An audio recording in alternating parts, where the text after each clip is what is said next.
Just ahead on CTV News tonight, advocates rally for rent stabilization.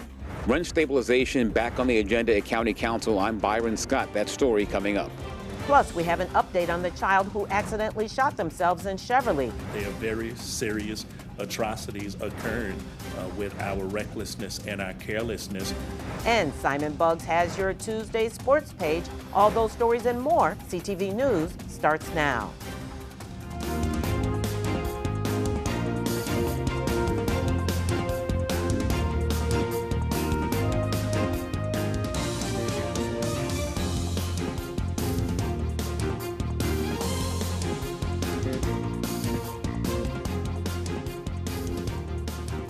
Good evening. This is CTV News for Tuesday, June 4th. I'm Katara Jones. And I'm Mariah Jalad. Thanks for joining us.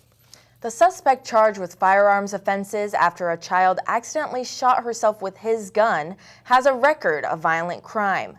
20-year-old Javon Thomas is the owner of the loaded ghost gun that a 4-year-old girl found under a bed in an apartment in Cheverly. She accidentally shot herself in the arm and is recovering in a hospital. Now Thomas is in custody of Prince George's police, but it's not his first run-in with the law. He was charged with murder in the district this January and released in April on the conditions of home confinement. This revelation is raising questions in the community. I think many people have a concern about what is happening in the criminal justice arena. And it's been problematic that happened in another jurisdiction I would hope that all things being considered, that it would be weighed heavily on any person, especially if they've been adjudicated in this region for any violent, crime or crimes that have shown that they are reckless with weapons that kill. That it would be handled very seriously. A 4-year-old is injured, and it could have been much worse. A 4-year-old could be deceased. We could be planning a funeral for a 4-year-old right now due to the recklessness and carelessness of an individual who obviously has no regard for such a deadly weapon, even when young children are around. The girl is expected to make a physical recovery. And in other news, calling all contractors, Maryland officials are looking for a private team to help design and build the key bridge replacement in Baltimore. And the opening deadline is October 15th, 2028. The request from officials asks for a visually attractive structure that serves as the gateway to Baltimore City and the Port of Baltimore. Firms seeking the job are required to have a new post-disaster focus on protecting U.S. bridges, to put a bridge protection system in place that prevents another disaster like the Dolly collision and subsequent collapse from happening again. The Maryland colleges and universities have until August 1st to update their Title IX guidelines. According to reports during a University System of Maryland Board of Regents meeting yesterday, university officials were reminded that they have until August 1st to complete the Title IX regulations. These guidelines ensure that students, regardless of sexual orientation and gender, can partake in athletic programs. If a college or university does not meet the deadline, it would result in the school not receiving any federal funding. And the union representing state parole and probation agents is calling for the firing of officials at the Department of Public Safety and Correctional Services following the death of an agent last week, saying that the death was preventable. 33-year-old Davis Martinez died Friday while conducting a home visit with Emmanuel Sewell in Chevy Chase. Martinez was found with multiple injuries, including blunt force trauma, and Sewell was arrested on second-degree murder charges. The incident caused a temporary suspension of in-home visits by parole and probation agents, and union officials say there is an ongoing lack of concern for the safety of agents. And a man was struck and killed by 2 drivers Monday night in Mitchellville. Police responded to the intersection of Enterprise Road and Chantilly Lane just after 9 after a crash happened involving a pedestrian. When they arrived, they found a man in the roadway suffering from injuries. He was pronounced dead on the scene. Officers say that a driver was traveling westbound on Enterprise Road when he struck the pedestrian in the roadway. Then a second driver struck the victim. Both drivers stayed on the scene and were not hurt. And anyone with information on this case, call police at 301-731-4422. One man is dead following a crash over the weekend. The victim, who is the driver, has been identified as 23-year-old Justin Smith. Police were called to the 11,000 block of Laura Bowie Road on Saturday, June 1st for a multiple vehicle crash. Investigation reveals that Smith was traveling southbound on Laura Bowie Road when his car crossed the double yellow lines and ultimately struck a guardrail and then hit another car. Smith was pronounced dead on the scene. A second vehicle also lost control of its car and struck a tree. A passenger in the second car is still in critical condition.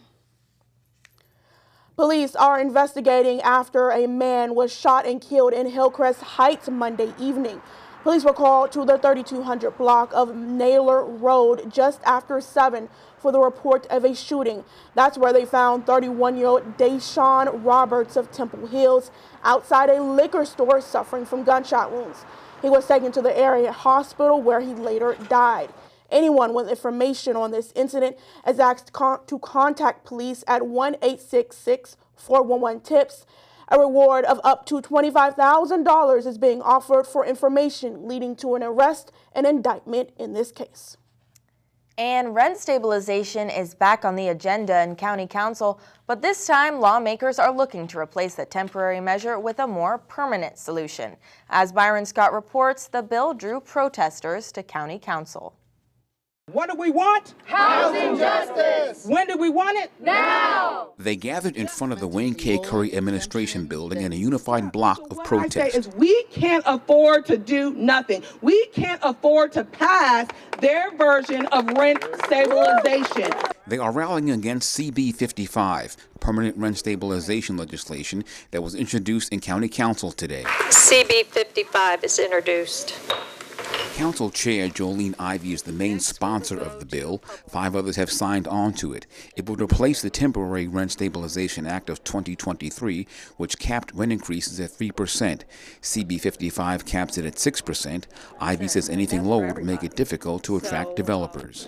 When we're talking about trying to draw in more housing for people to keep the prices low, the only way to do that, the only way to increase supply is to be able to have more people be willing to invest here.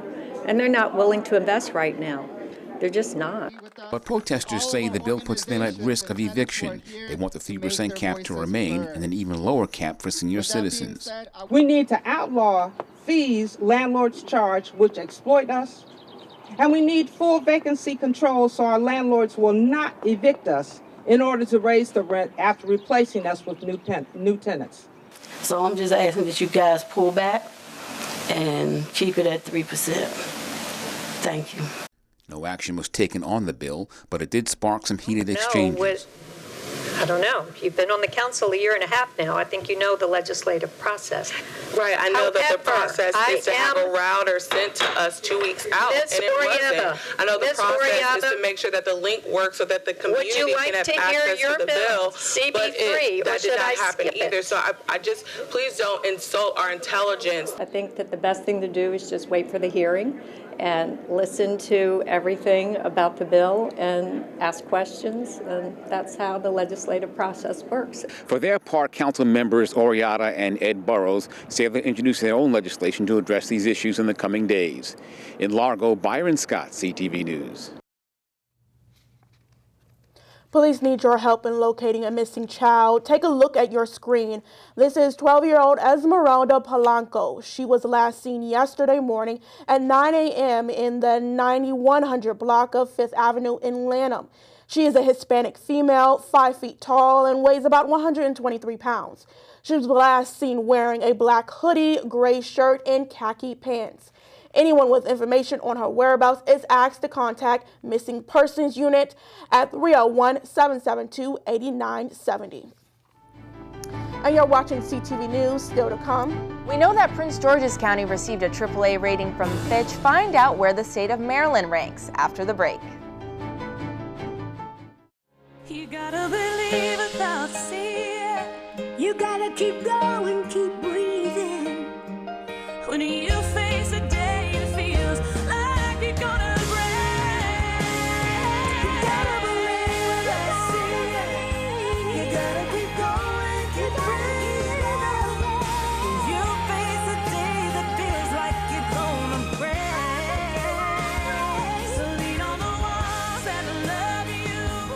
guardian angels above you. And babe, go blowing peace. Just another color. Ooh, just another color. Just another color.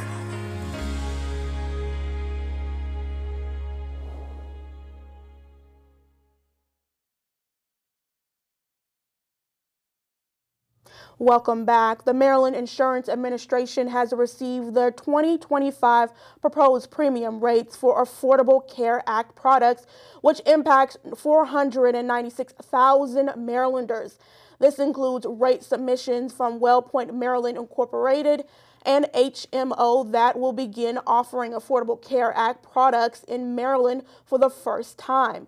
In both the individual and small group markets, the overall average increase requested for 2025 is consistent with the overall average claim trend. The Insurance Administration will hold a virtual public hearing on July 9th. And the Prince George's County Animal Shelter is once again having to close its doors due to an outbreak of what they say is an undetermined illness. The disease is affecting dogs in the facility, and while staff quarantines and treats the animals, the shelter will be closed to the public and dog surrender appointments will be stopped. The center encourages pet owners to keep their pets updated on vaccines, avoid communal water bowls, and seek medical advice from veterinarians to reduce the spread of the disease. Well, good news for Maryland. The state has retained its AAA bond rating. All three major credit rating agencies, Fitch, S&P Global Ratings, and Moody's, reaffirmed the highest credit rating for the state this week. Moody's, however, did downgrade the state's outlook from stable to negative, citing concerns about looming structural deficits driven by programs including the Blueprint for Maryland's future education reform. The updated ratings come ahead of a $1.2 billion state bond sale scheduled for Wednesday. And starting the week of July 1st, the county will be expanding its Clear the Curb waste collection service. Residents will now be able to leave 4 bulky trash items at the curb for pickup. Curbside scrap metal and electronics recycling will now be offered as well, and that's by appointment only on the 3rd Monday of each month. And to implement these new services, some residents will see a change in their current trash and recycling collection day. A new report shows that homes in Prince George's are going fast and that inventory still remains low. Despite all these factors, people are still buying homes in the county. In fact, the Prince George's County Association of Realtors says during April, more than 700 homes were sold. CTV News has more on the county's housing market. What they could expect, it's going to be very challenging. There's low inventory. We've had low inventory for over 2 years. You heard it here first. The Prince George's County Association of Realtors says that the county's housing market is dealing with low inventory. But I think people now are seeing that rates aren't going to be coming down to historic lows like 2 and 3%. So they're coming back out looking to buy. And right now we're seeing that homes are selling above list price as well as multiple offers coming in. The organization says new pending sales went up by 5% in April over last year. Also during April, about 50% of homes listed were under contract within 10 days. When CTV News drove through communities in Lake Arbor, Kettering, Largo, and Upper Marlboro today, we did not spot a single home for sale sign. We just released the stats. It's incredible what's going on. It's always going higher and higher sales prices compared to, I think this April we've reached high points in sold homes value. But how will the county housing market fare this summer? My gut feeling is if rates start coming down, you're going to have even more buyers who are on the fence now jumping into the market. And you're going to see even higher prices going up because there's going to be more frenzy. Still to come on CTV News, it's Tuesday, so it's time for another Money Matters segment. That's right, and we're continuing the conversation with Ernest Burley on the highs and lows of entrepreneurship. Stay tuned.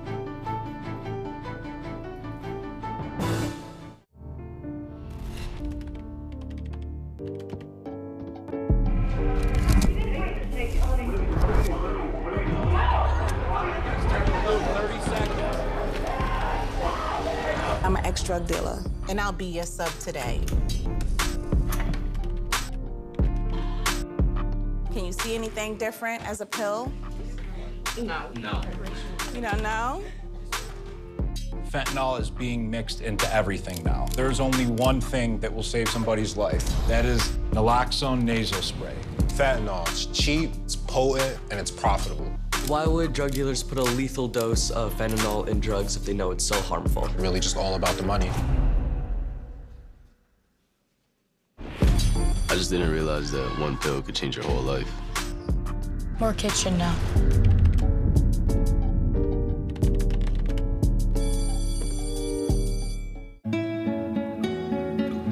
¿Qué color? Perfecto, mijo. Gracias. Thank you. What's wrong, mijo?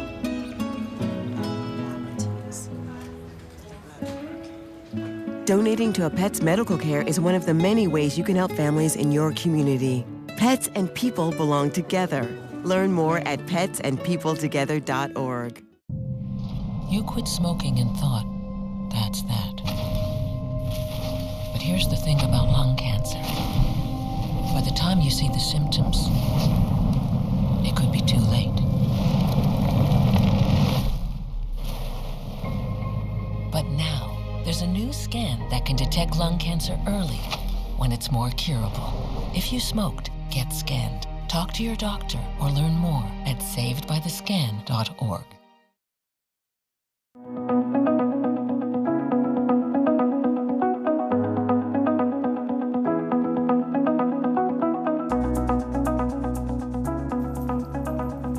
Welcome back. We're calling all entrepreneurs. Well, if you ever dreamed of becoming your own boss and owning your own business, there are some key action items you should have in place as you embark on becoming an entrepreneur. It's Tuesday, so we are talking everything money, and joining us in his regular seat is financial advisor Ernest Burley from Burley Insurance and Financial Services. Well, welcome back.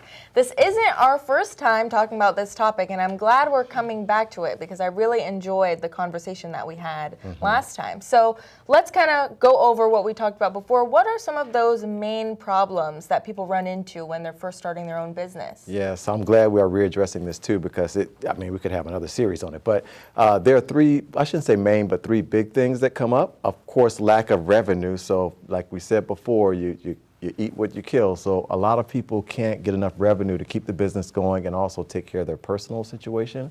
A second one is poor business management. That's huge. Personnel, organization, customer service. There's a lot of behind the scenes stuff that happens in addition to just being a great electrician, a great plumber, a great computer tech.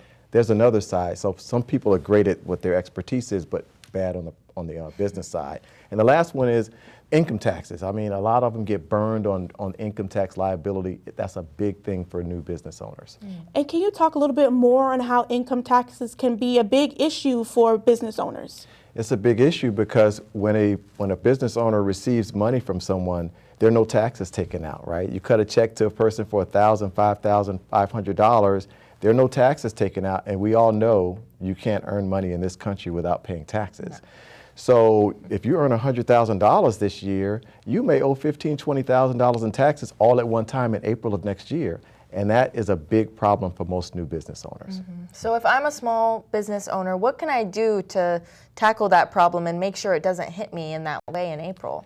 Set yourself up on payroll. I always advise business owners to do that. You're an employee of your business just like you would be an employee of someone else's business. So pay yourself a salary, $30,000, $50,000, $80,000 a year, what have you, and you're paying taxes over 24 paychecks as opposed to trying to pay it all at one time.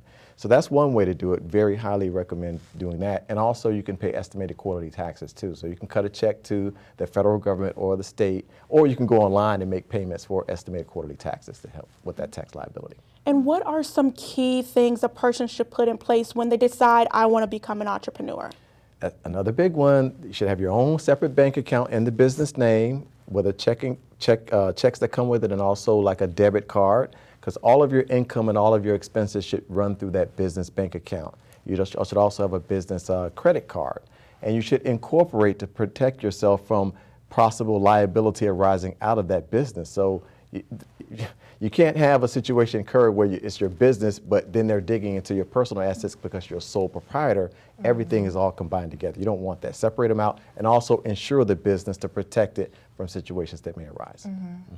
And when we're talking about getting all of this set up, I think when a lot of people envision having their own business, they're envisioning a brick and mortar building, or they're envisioning working in an actual office. So when they're getting their business off the ground, how soon should you invest in a retail space or an office space? Right, that's a good question. So I recommend if you don't need one, don't do it, because you want your expenses to be as low as possible for as long as possible. So it depends on the type of business you have. If you need a storefront or an office space to take care of your clients and customers, then yeah, do that. But if you don't need to, don't do it. Keep your expenses as low as possible. And what should be the time frame for acquiring that space? Like right away, or do you think you need to wait a little bit of time? Like forever. If you don't need to, don't do it, right? So some people can operate virtually and never have an office space. So yeah, don't be so antsy to get out there and absorb $2,000, $3,000, $4,000, $5,000 of rent when you don't need to. And can you talk about the difference between someone who is a W-2 employee versus someone who's a 1099 contractor? Right, there's a big difference between the two. So a W-2 employee is a person who their main source of income is from their employer, and also that employer normally has control over their work product. So they're supervising or managing them or what have you.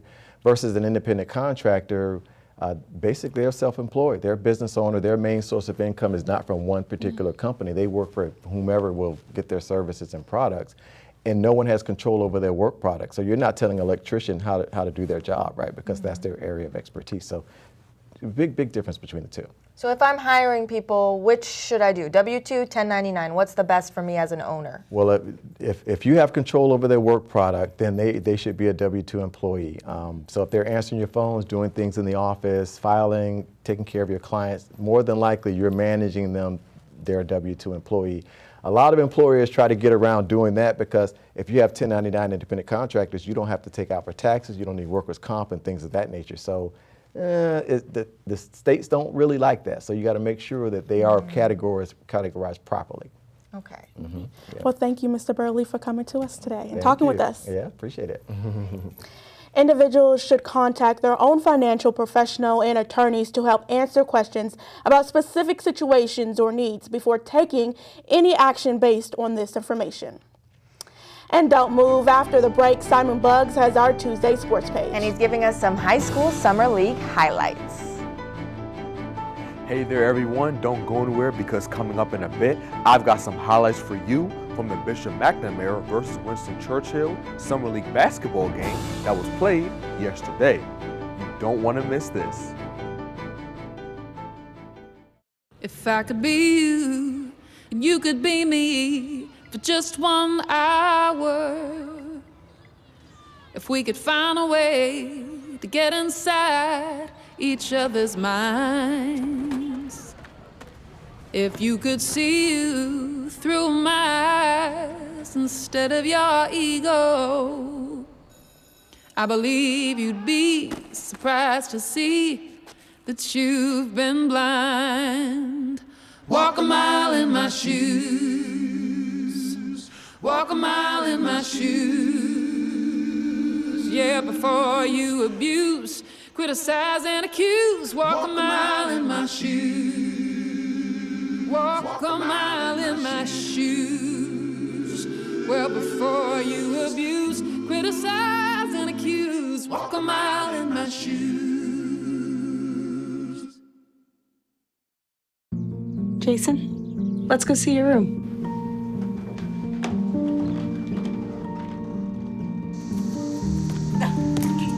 That's not right. How was it? Is it good?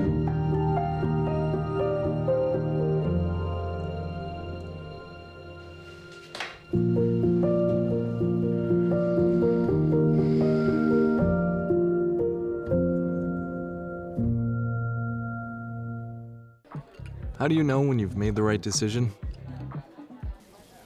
It's the feeling you get in your gut. The one that tells you what's right or wrong. It's the one that says, sure, I can have a drink. Or the feeling that says, okay, I've been drinking. Now what? It's the voice inside you that says, I'm buzzed. Better leave the car when it's time to go. Plan ahead. Catch a sober ride. Buzz driving is drunk driving.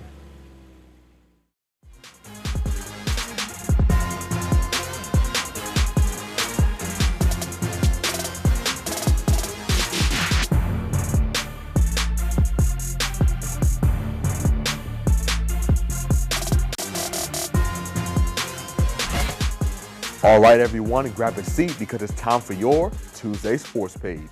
We begin first with some news from the world of high school basketball.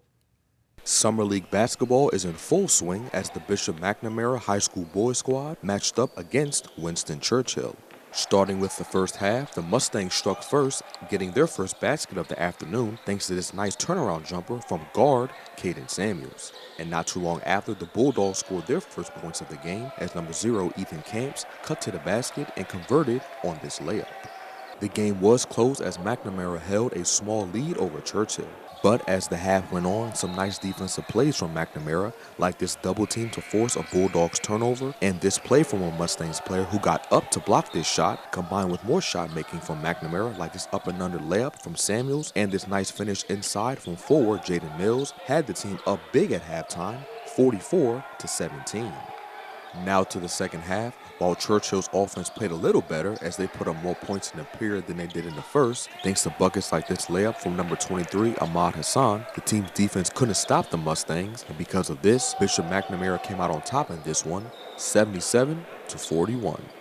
Moving on to college football, Terps coaching legend Ralph Friedgen has been listed on the ballot for induction into the College Football Hall of Fame.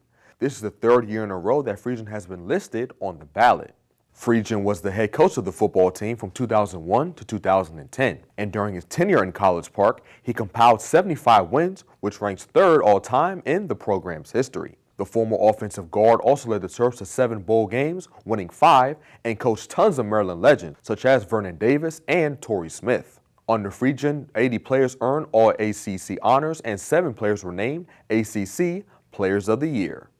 Switching gears to professional football, some sad news out of the NFL world as former offensive lineman Larry Allen passed away suddenly over the weekend while on vacation with his family in Mexico. Allen, who's most known for his time with the Dallas Cowboys, was a great talent. Hailed as one of the greatest offensive linemen in NFL history, Allen was selected to 11 Pro Bowls, was a 6-time first-team All-Pro, and a Super Bowl champion with the Cowboys. The Hall of Famer was just 52 years old.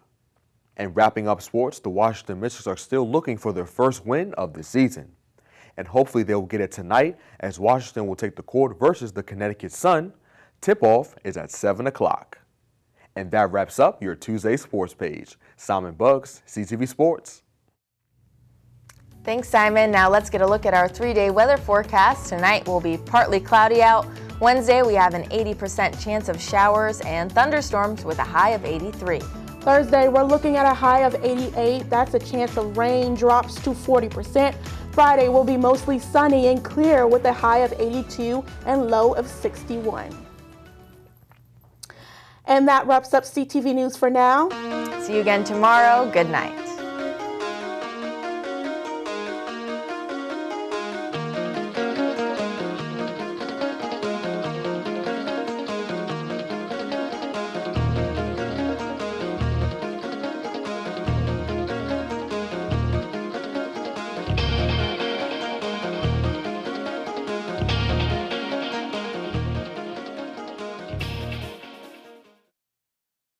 My job is community school coordinator. My mom taught us that it doesn't matter how much money you have, you can always find a way to help. We started the pantry because the needs were so great.